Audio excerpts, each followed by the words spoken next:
Hello friends, the Modi government presented its 10th budget today, which was the first budget in the new parliament building.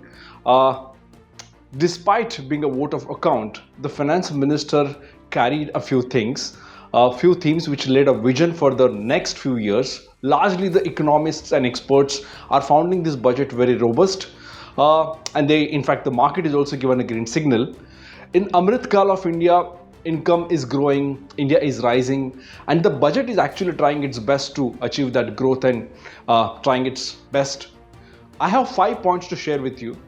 The first is finances, taxation, and the fiscal deficit.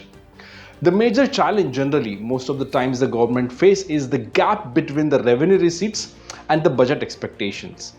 But there are times when the revenue receipts are actually outpacing the budget expectations. Let me explain.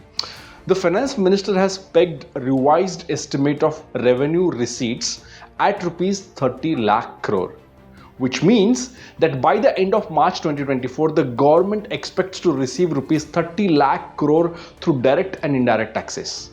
Whereas the budget had estimated or expected it to be only 27 lakh crore earlier.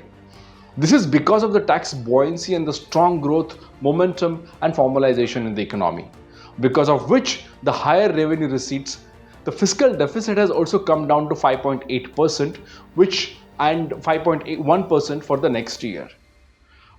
This means that the government is successfully bridging the gap between what they are receiving as a revenue and what they are spending. Second point that I have is government spend, which is capital expenditure. As I said, the government has outperformed on revenue generation front, and so it is going to spend heavily on capital expenditure this year as well. It plans to spend 11.1 lakh crore on capital expenditure on an election year, which is a big increase over this fiscal's rupees 10 lakh crore. Hence, government is going to spend 11.1 lakh crore. This is about 3.4% of the GDP.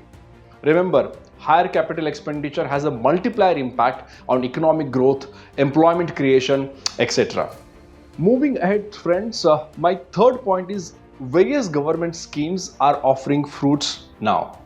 Har Ghar Jal, electricity for all, cooking gas for all, banking for all, free ration, minimum support price, etc. etc.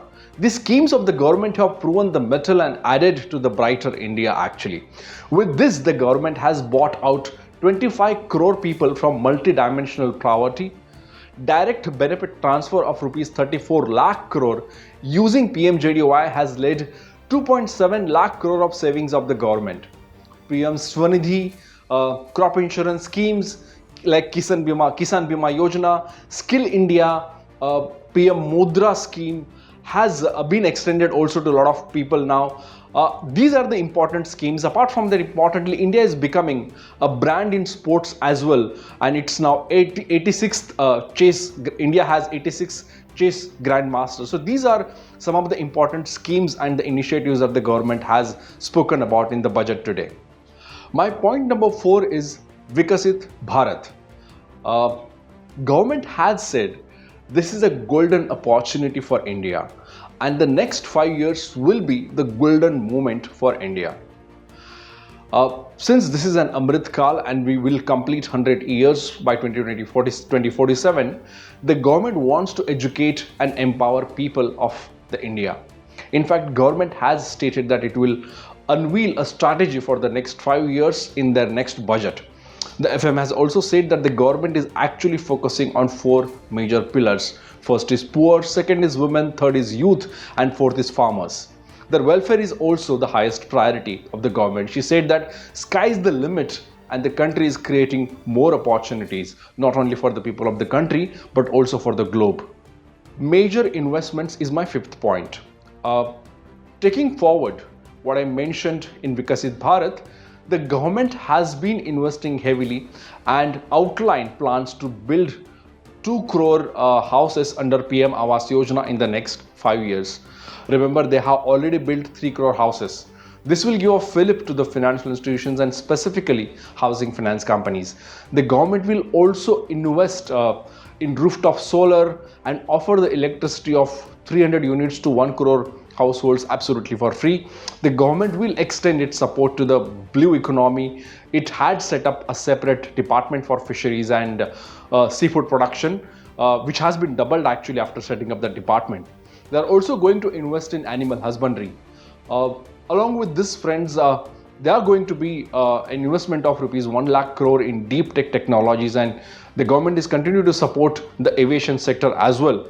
Under the UDAN scheme, they had already added 579 new routes, and they are going to continue spending in this front.